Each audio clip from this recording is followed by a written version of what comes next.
O primeiro grito de dor ecoou através do vale quando Eva segurou seu ventre inchado, suas mãos tremendo enquanto ondas de agonia a atravessavam. Nenhuma mulher antes dela havia experimentado isso, ela era a primeira, e não tinha mãe para guiá-la através do mistério do parto. Adão correu para seu lado, seus olhos cheios de terror e confusão. Eles sabiam que algo estava mudando em seus corpos, algo que nunca haviam sentido no jardim do Éden. A dor era nova, estranha, e carregava consigo a sombra sinistra da mortalidade que Deus havia prometido quando disse: certamente morrerás. Mas isso foi apenas o começo. O que realmente aconteceu nos últimos momentos de Adão e Eva, os primeiros humanos que caminharam com Deus face a face, permanece uma das histórias mais profundas e menos compreendidas da Bíblia. Suas mortes não foram apenas o fim de duas vidas, foram o fechamento do primeiro capítulo da história humana e o cumprimento de uma promessa divina que ecoou através dos séculos. Para entender como Adão e Eva morreram, devemos primeiro compreender como eles viveram após deixar o Éden. Quando Deus pronunciou sua sentença no terceiro capítulo de Gênesis, ele não estava apenas falando sobre um evento futuro distante. Estava descrevendo um processo que começaria imediatamente, um lento declínio que transformaria corpos imortais em carne mortal. A palavra hebraica mot que Deus usou quando disse certamente morrerás carrega um significado duplo. Não se refere apenas ao cessar da vida física, mas à separação, uma ruptura fundamental entre o que era perfeito e o que se tornou quebrado. No momento em que Adão e Eva desobedeceram, eles experimentaram a morte espiritual instantaneamente. Sua conexão íntima com Deus foi cortada, como um cabo sendo arrancado de sua fonte de energia. Fisicamente, no entanto, a morte seria um processo gradual, um retorno lento ao pó do qual foram formados. Imagine a realidade chocante que enfrentaram ao deixar o Éden. Pela primeira vez, sentiram fome verdadeira, não o prazer de comer quando desejavam, mas a necessidade urgente de encontrar alimento ou perecer. Suas mãos, que antes colhiam frutas sem esforço, agora sangravam enquanto lutavam contra espinhos e cardos. O solo, que antes produzia abundância com facilidade, agora resistia a cada tentativa de cultivo. Cada gota de suor que caía de suas testas era um lembrete da maldição que haviam trazido sobre si mesmos e sobre toda a criação.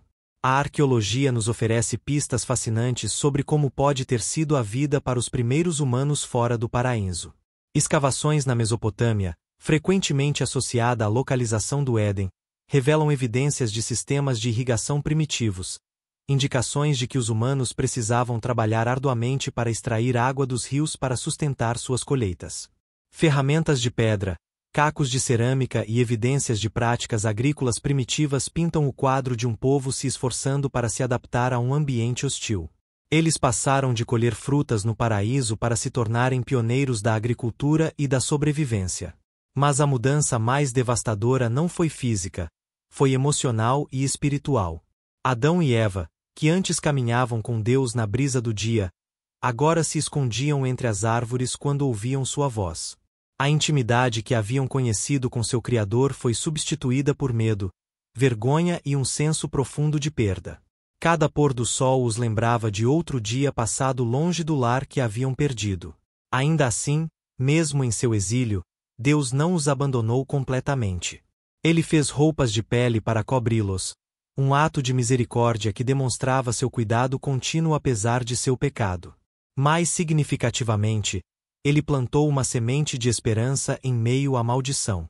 No capítulo 3 de Gênesis, versículo 15, Deus fez uma promessa que sustentaria Adão e Eva através de seus anos mais sombrios. Porém inimizade entre ti e a mulher, entre a tua descendência e o seu descendente. Este te ferirá a cabeça, e tu lhe ferirás o calcanhar. Esta promessa, conhecida como o proto-evangelho ou primeiro evangelho, foi o primeiro vislumbre de redenção na história humana. Deus estava dizendo que através da descendência de Eva, viria alguém que esmagaria a cabeça da serpente, desfazendo o dano que havia sido feito no jardim.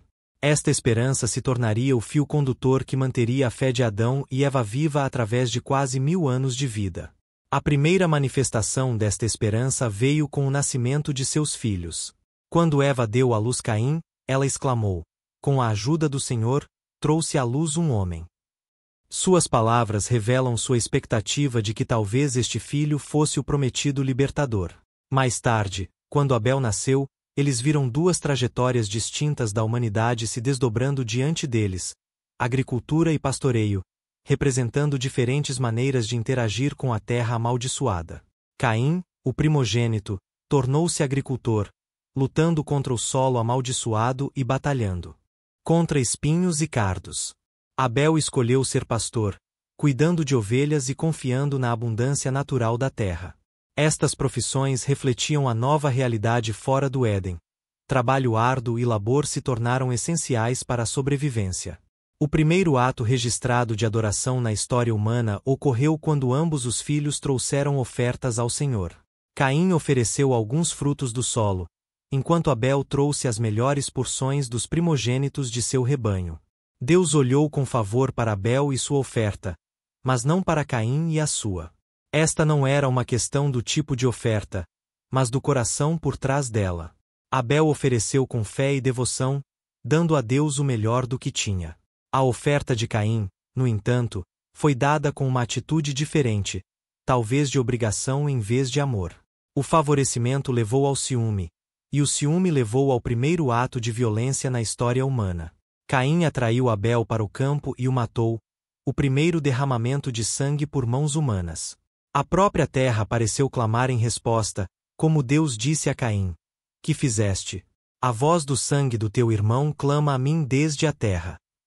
Para Adão e Eva, o assassinato de Abel por seu próprio irmão foi um golpe esmagador.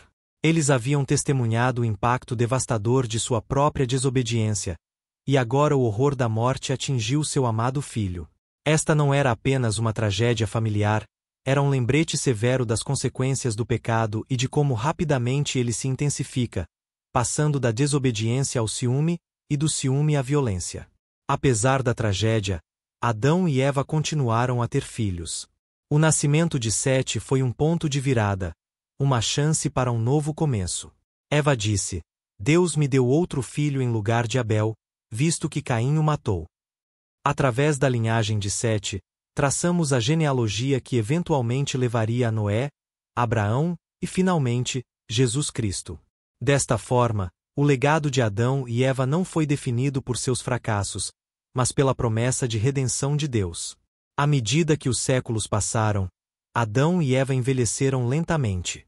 Seus corpos, que antes eram imortais, começaram a mostrar sinais de desgaste. Cada dor, cada ruga, cada sinal de envelhecimento era um lembrete de sua imortalidade perdida. O processo de envelhecimento foi introduzido como consequência de sua desobediência, marcando o início de um declínio lento mas inevitável. Imagine o fardo emocional que Adão e Eva carregaram ao observar geração após geração de seus descendentes lutando com as consequências do pecado. Eles experimentaram a dor de perder seu amado filho Abel, a dor do afastamento de Caim, e a crescente maldade da humanidade à medida que o pecado cobrava seu preço de sua família. Registros humanos antigos da Mesopotâmia, como a epopeia de Atrasasis, descrevem grandes enchentes, fomes e desastres ambientais, eventos que espelham as dificuldades descritas na Bíblia conforme a humanidade enfrentava as consequências do pecado. Esta mudança ambiental pode ter contribuído para o declínio na saúde humana e na expectativa de vida. À medida que Adão se aproximava do fim de sua vida, ele deve ter refletido sobre seu tempo no Éden, seu relacionamento com Deus e o impacto de suas escolhas. A tradição judaica oferece insights extrabíblicos sobre seus anos finais, retratando Adão como um homem cheio de profunda tristeza e arrependimento, frequentemente contando a seus descendentes sobre o paraíso que haviam perdido e a promessa de um futuro redentor. Em seus últimos momentos, cercado por sua família, Adão teria testemunhado o fruto de seu trabalho e as gerações que haviam surgido dele e de Eva. Apesar de seus erros, eles haviam cumprido o comando de Deus de serem frutíferos e se multiplicarem. Sua linhagem eventualmente levaria a Noé, Abraão, Davi e, finalmente, Jesus Cristo, o segundo Adão que veio para redimir o que foi perdido. Quando Adão finalmente faleceu aos 930 anos, marcou o fim de uma era, o primeiro capítulo da história humana. Sua morte foi um lembrete do custo do pecado, mas também um símbolo de esperança. A promessa de redenção de Deus através de um futuro Salvador, prenunciada no 3º capítulo de Gênesis, versículo 15, já estava em movimento. Segundo a tradição judaica, Adão foi enterrado no mesmo lugar onde foi criado, no próprio solo do Jardim do Éden, agora fora de seus portões guardados. Seu enterro marcou um momento de encerramento, um retorno à terra da qual foi formado. Foi um momento solene para sua família, mas também carregava um profundo senso de esperança. Eles sabiam que, embora o corpo de Adão tivesse retornado ao pó, sua história estava longe de terminar. A Bíblia fornece poucos detalhes sobre os momentos finais de Eva. Ao contrário de Adão, cuja idade e morte são registradas no 5º capítulo de Gênesis, o fim da vida de Eva permanece um mistério. No entanto, podemos inferir muito da narrativa e das tradições antigas. É provável que Eva tenha falecido antes de Adão, como é comum em muitos relatos culturais dos primeiros humanos. Eva, cujo nome significa vida ou vivente, foi a primeira mulher e a mãe de toda a humanidade. O 3º capítulo de Gênesis, versículo 20, nos diz que Adão deu à sua esposa o nome de Eva porque ela seria a mãe de todos os viventes. Este titulo, dado a ela por Deo, era profético. Apesar da dor e perda que experimentaram, Eva veria o cumprimento desta profecia conforme sua família crescia e a raça humana se expandia. Quando Eva se aproximou do fim de sua vida, ela provavelmente passou muito tempo em reflexão. Deve ter pensado frequentemente no Jardim do Éden, um lugar de beleza inimaginável e paz. Era o lar onde ela e Adão caminharam com Deus, livres de dor, morte e tristeza. No entanto, ela também carregava o peso da memória de sua escolha fatídica, o momento em que estendeu a mão e pegou o fruto proibido. Para Eva, a maternidade foi uma experiência agridoce. Ela sentiu a dor intensa do parto, mas também a alegria profunda de segurar seus filhos recém-nascidos. Cada nascimento era um lembrete da promessa que Deus havia feito de que sua descendência um dia derrotaria a serpente. Esta profecia deu a Eva um vislumbre de esperança. Apesar de seu papel na queda, ela seria parte do plano de Deus para trazer redenção. No entanto, sua alegria como mãe foi manchada pela tragédia. O assassinato de seu filho Abel por seu irmão Caim foi um golpe devastador. Foi a primeira morte registrada na história humana, e deve ter partido o coração de Eva. Ela experimentou a agonia da perda de uma maneira que nenhum pai antes dela havia conhecido. Ainda assim, mesmo em sua dor, ela encontrou esperança no nascimento de seu filho Sete. No 4º capítulo de Gênesis, versículo 25, Eva diz: Deus me deu outro filho em lugar de Abel, visto que Caim o matou. Esta declaração reflete sua fé duradoura. Apesar da tristeza que carregava, Eva acreditava na promessa de Deus e na continuação de sua linhagem através de Sete. Tradições judaicas e textos extrabíblicos como a vida de Adão e Eva sugerem que os anos finais de Eva foram marcados por profundo arrependimento. Estes escritos antigos descrevem Eva passando seus últimos dias em oração sincera, pedindo perdão a Deus por seu papel na queda da humanidade. Em um relato, disse que Eva reuniu seus filhos antes de morrer, exortando-os a permanecerem fiéis a Deus e a se lembrarem do paraíso que haviam perdido. Embora a Bíblia não detalhe a morte de Eva, sua passagem foi provavelmente um momento de profunda tristeza para Adão e seus filhos. No entanto, sua vida e morte não foram definidas apenas por seu erro no jardim. Em vez disso, ela se tornou um símbolo tanto das consequências do pecado quanto da esperança de redenção. O título de Eva como mãe de todos os viventes não é apenas um fato histórico, é uma verdade espiritual profunda. Através dela, todo ser humano traça sua linhagem. Sua história nos lembra das escolhas que fazemos, das consequências do pecado e da incrível misericórdia de Deus. Os momentos finais de Eva, embora envoltos em mistério, foram provavelmente preenchidos tanto com tristeza pelo passado quanto com esperança pelo futuro. Sua vida foi uma jornada do paraíso para a dura realidade do mundo caído, mas mesmo em seu declínio, ela carregava a promessa de redenção, uma promessa que foi finalmente cumprida através de Jesus Cristo. Nos últimos anos de suas vidas, tanto Adão quanto Eva teriam carregado o peso de quase 1000 anos de memórias. Eles viram o nascimento da civilização, o desenvolvimento da agricultura, a criação de ferramentas e a expansão da família humana. Eles foram testemunhas dos primeiros casamentos, dos primeiros nascimentos e das primeiras mortes. Cada evento era filtrado através de sua experiência única como os únicos humanos que haviam conhecido a perfeição. Suas mentes, ainda afiadas apesar da idade avançada, teriam sido repositórios de conhecimento incomparável.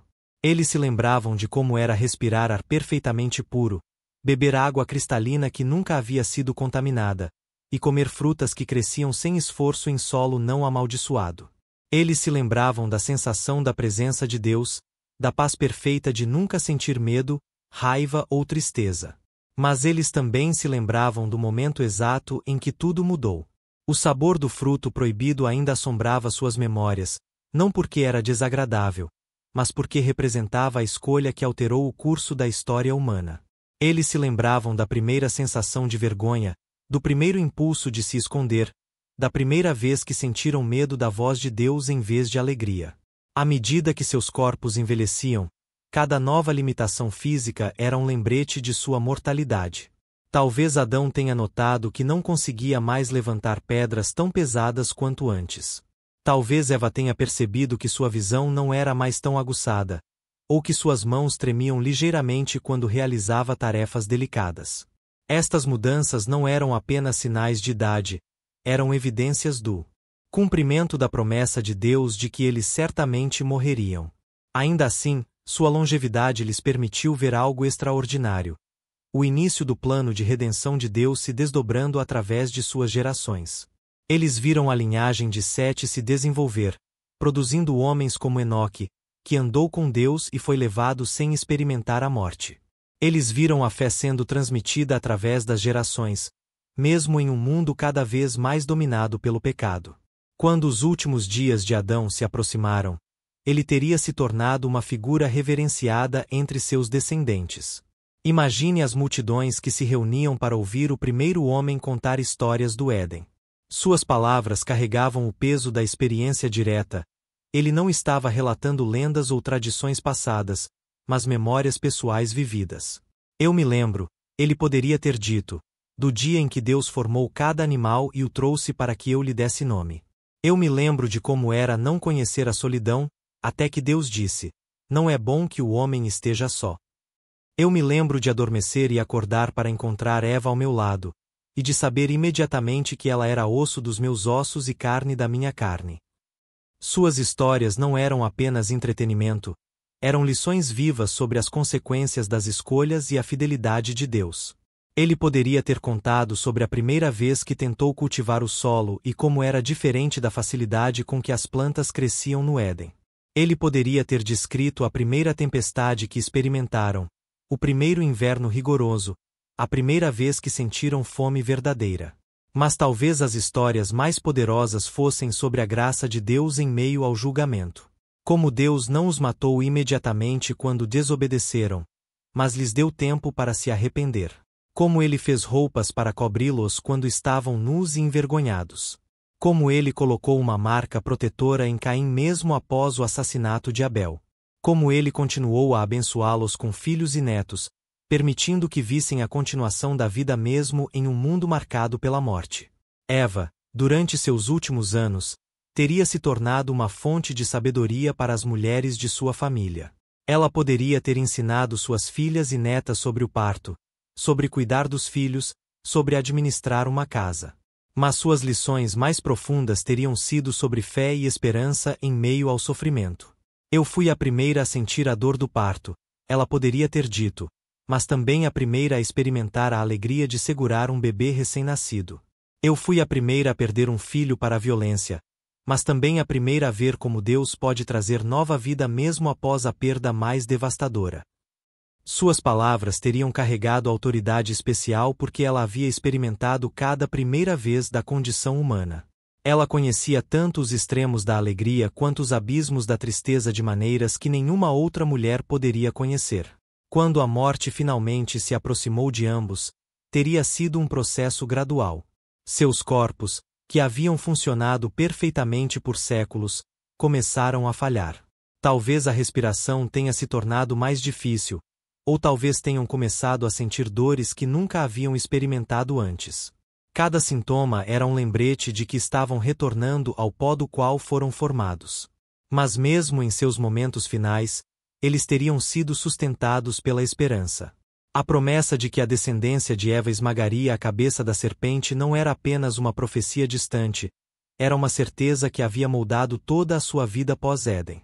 Eles sabiam que sua história não terminaria com suas mortes, mas continuaria através de seus filhos e dos filhos de seus filhos. Adão pode ter passado seus últimos momentos rodeado por gerações de descendentes, cada um carregando em si a imagem de Deus que ele havia recebido no momento de sua criação. Ele poderia ter olhado para seus bisnetos e tataranetos e visto ecos de Eva em suas faces, lembretes vivos de que o amor que ele havia conhecido no Éden continuava a se multiplicar através das gerações.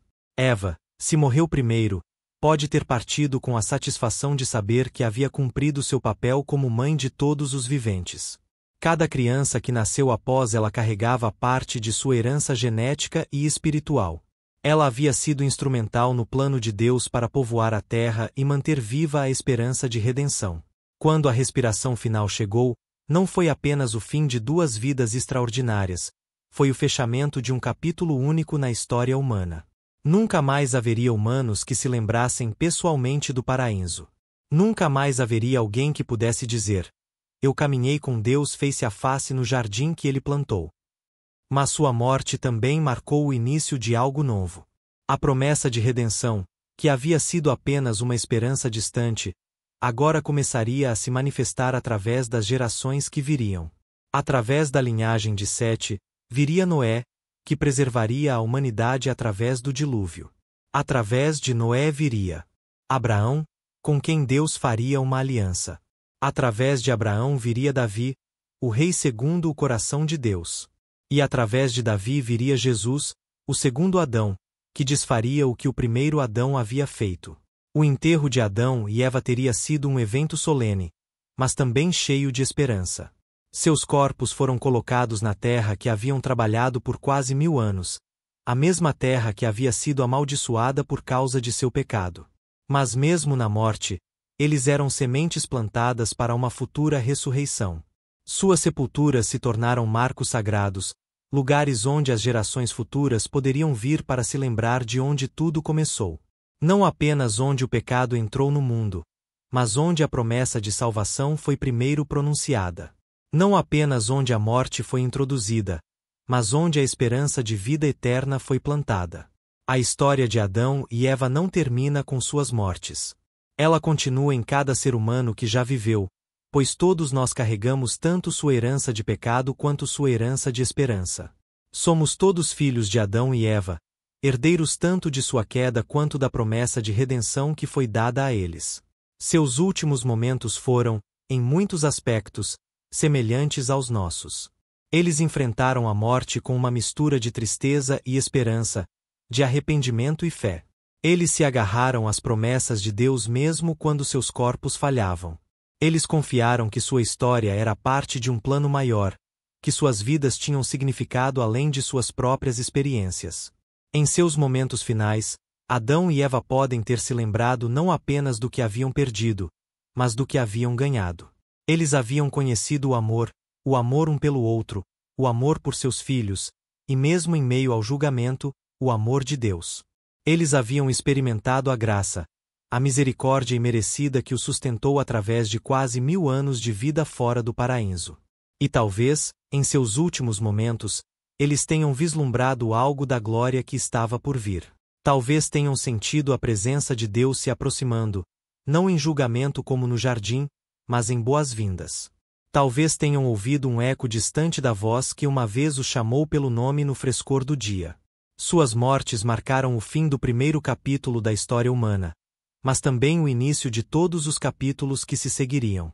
Cada vida humana desde então tem sido, em certo sentido, uma continuação de sua história, uma exploração das consequências de suas escolhas e uma participação na esperança de redenção que lhes foi prometida. A morte de Adão e Eva nos lembra que somos todos mortais, todos sujeitos às consequências do pecado. Mas também nos lembra que a morte não é o fim da história. Assim como eles viveram com a esperança de um Redentor vindouro, nós vivemos com a realidade de um Redentor que já veio. Jesus Cristo, o segundo Adão, fez o que o primeiro Adão não conseguiu fazer, viveu uma vida perfeita e obediente, e através de sua morte e ressurreição, abriu o caminho de volta ao paraíso. O que você acha que passou pela mente de Adão e Eva em seus últimos momentos? Será que eles se lembraram do som da voz de Deus chamando-os no jardim? Será que visualizaram as faces de todos os filhos e netos que haviam amado? Será que sentiram paz sabendo que haviam sido perdoados, ou tristeza por tudo que havia sido perdido? Suas histórias nos convidam a refletir sobre nossas próprias vidas, nossas próprias escolhas, e nossa própria esperança de redenção. Eles nos lembram que mesmo quando falhamos, Deus não desiste de nós. Mesmo quando as consequências de nossas ações parecem esmagadoras, sua graça é ainda maior. A morte de Adão e Eva foi o fim de uma era, mas também o cumprimento de uma promessa. Deus havia dito que eles certamente morreriam, e eles morreram. Mas ele também havia prometido que através de sua descendência viria a redenção, e essa promessa também se cumpriu. Suas vidas foram uma ponte entre o paraíso perdido e o paraíso restaurado, entre a inocência perdida e a salvação conquistada. Se você se encontra lutando com as consequências de suas próprias escolhas, lembre-se de Adão e Eva. Eles cometeram o primeiro pecado, mas também foram os primeiros a receber a promessa de perdão. Se você se sente distante de Deus, lembre-se de que Ele não abandonou nem mesmo aqueles que o desobedeceram no paraíso. Se você teme a morte, lembre-se de que através de Jesus Cristo, a morte perdeu seu aguilhão e a sepultura perdeu sua vitória. A história de Adão e Eva é nossa história, uma história de queda e redenção, de escolhas e consequências, de morte e vida. Seus últimos momentos nos ensinam que mesmo no fim, há esperança. Mesmo na morte, há a promessa de vida. Mesmo na separação, há a possibilidade de reconciliação. Que suas vidas nos inspirem a viver com sabedoria, a escolher com cuidado, e a confiar na graça de Deus mesmo quando enfrentamos as consequências de nossas próprias falhas. E que sua esperança na promessa de redenção nos encoraje a olhar além de nossas circunstâncias. Presentes para a glória que está por vir.